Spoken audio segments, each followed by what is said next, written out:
জাতীয় সংহতি সম্পর্কে ধারণা। ঐতিহ্যগতভাবে ভারতীয়রা হচ্ছে ধর্মপ্রাণ মানুষ। জাতীয় সংহতির জন্যে আমাদের ধর্ম এবং ভাষাকে অস্বীকার করা কোনো প্রয়োজন হয় না। তা কেবলমাত্র সতর্ক করে দেয় যে অন্যের প্রতি ঘৃণা প্রদর্শন করাটা হীন মনের পরিচয়। ধর্মনিরপেক্ষ তার কথা আমরা যখন বলি তখন তার অর্থ এই দাঁড়ায় না যে আমরা ধর্মবিরোধী। এর অর্থ হলো সকল ধর্মের প্রতি সমানভাবে সম্মান প্রদর্শন করা। ভারতবর্ষের ধর্মীয় ঐতিহ্য। বহু বছর আগে সম্রাট অশোক অহিংসার বাণী প্রচার করেছেন।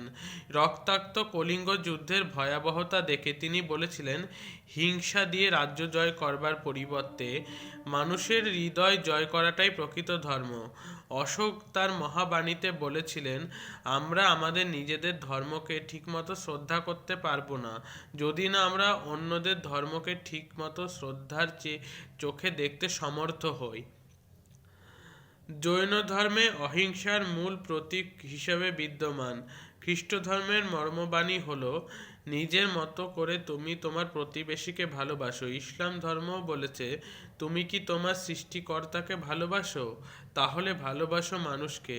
শিখ ধর্মগুরু গ্রন্থ সাহেবে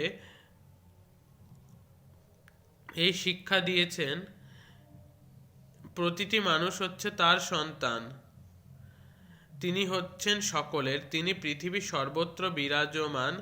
আমাদের প্রজন্মের প্রবাদ পুরুষ, জ্ঞান তাপস বিশ্বজয়ী বীর সন্ন্যাসী স্বামী বিবেকানন্দ বলেছেন, হে ভারত, ভুলিও না নিজ জাতি, মূর্খ দরিদ্র অজ্ঞ মুচি, ম্যাথর তোমার রক্ত তোমার ভাই।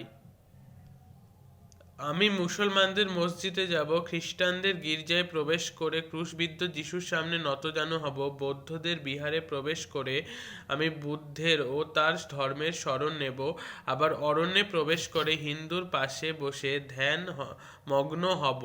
শুধু তাই নয়, ভবিষ্যতে যে সব ধর্ম আসতে পারে তাদের জন্যে আমার হৃদয় আমি উন্মুক্ত রাখব।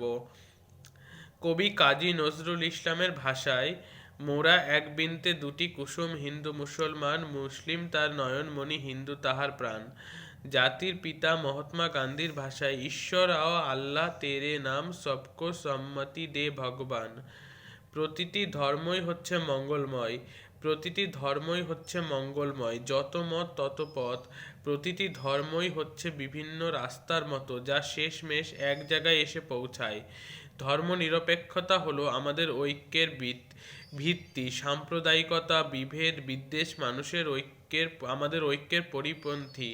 সাম্প্রদায়িকতা এবং এর ফলে যে সন্দেহ বা নিরাপত্তাহীনতার জন্ম, তার বিরুদ্ধে আমাদের লড়াই করতে হবে।